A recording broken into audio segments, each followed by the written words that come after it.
pemirsa, senang sekali kembali hadir menemani Anda di Jendela Istana. Program yang membawa Anda menyimak lebih dekat kegiatan dan kebijakan Presiden Prabowo dan Wakil Presiden Gibran.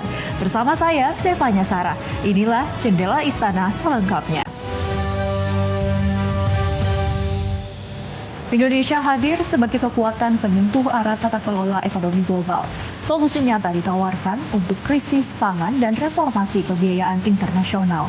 Pada kesempatan ini, Indonesia sebagai negara berkembang tegaskan perannya menjadi penggerak utama G20.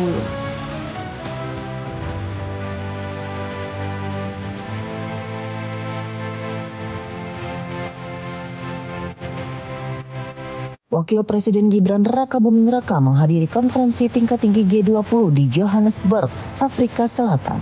Kehadiran Indonesia menunjukkan posisi sentral dalam arsitektur ekonomi dunia.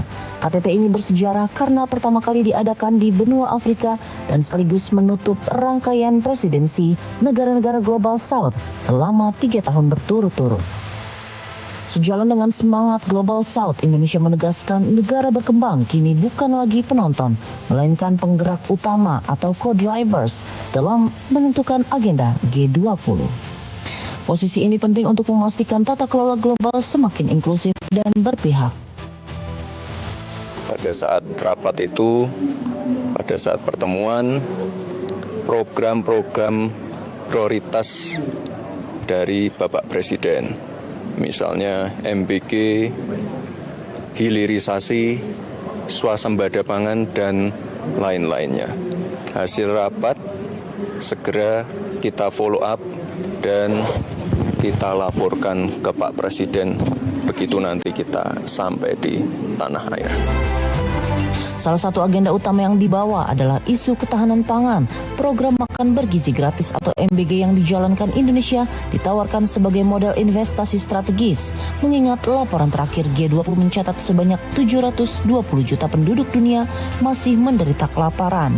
Program ini tidak sekedar mengatasi krisis pangan namun juga mendorong pemanfaatan produk lokal, memberdayakan petani, peternak, serta memperluas kegiatan ekonomi dengan rantai pasok yang menjangkau seluruh pelosok Indonesia.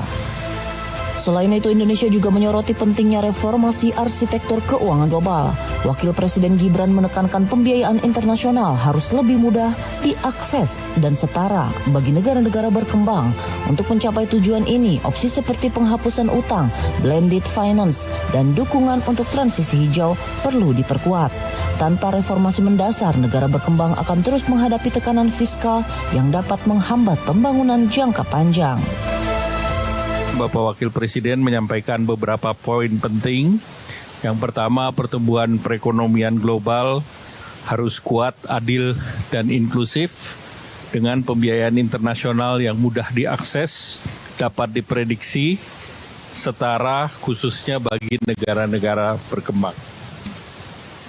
Upaya-upaya ini dapat dilakukan dengan berbagai cara, antara lain penghapusan utang, mekanisme pembiayaan yang inovatif, pembiayaan campuran, dan transisi hijau.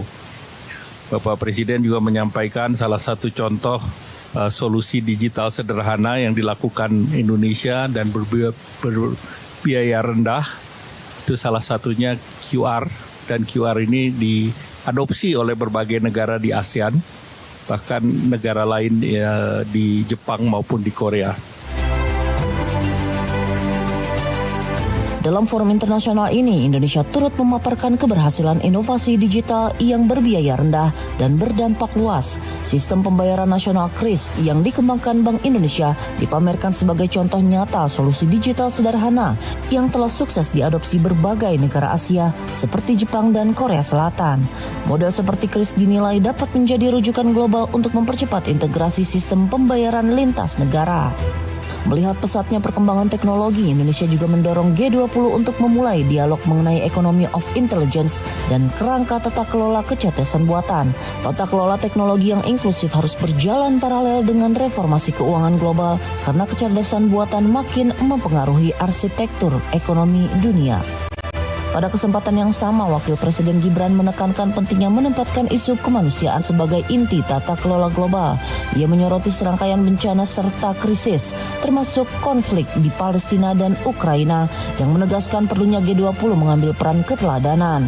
Gibran juga menekankan pentingnya penguatan mitigasi risiko bencana, mengingat posisi Indonesia sebagai negara kepulauan yang berada di kawasan lingkar api Asia Pasifik dan rentan terhadap berbagai bencana. Pertama terkait dengan pertemuan bilateral tadi baik dari Angola maupun Ethiopia itu menyatakan keinginan untuk berkunjung ke Indonesia.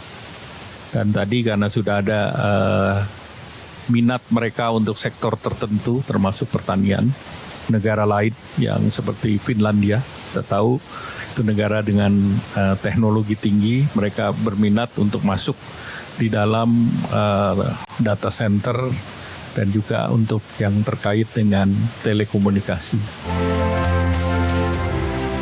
Di luar sesi pleno, kehadiran Indonesia di KTT G20 ini berhasil menarik minat sejumlah negara untuk mempererat kemitraan.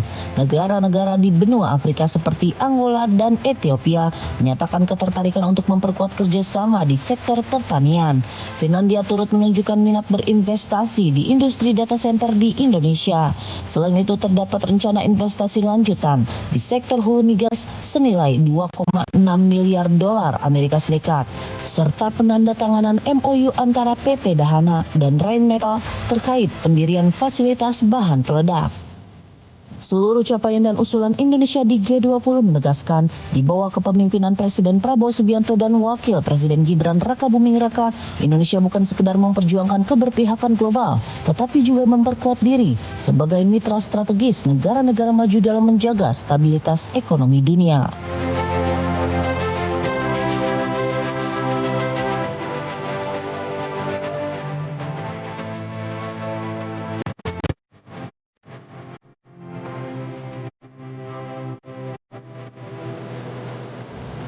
Kemitraan Indonesia-Inggris dorong lompatan maritim nasional. Simak laporannya setelah yang satu ini, tetaplah bersama kami.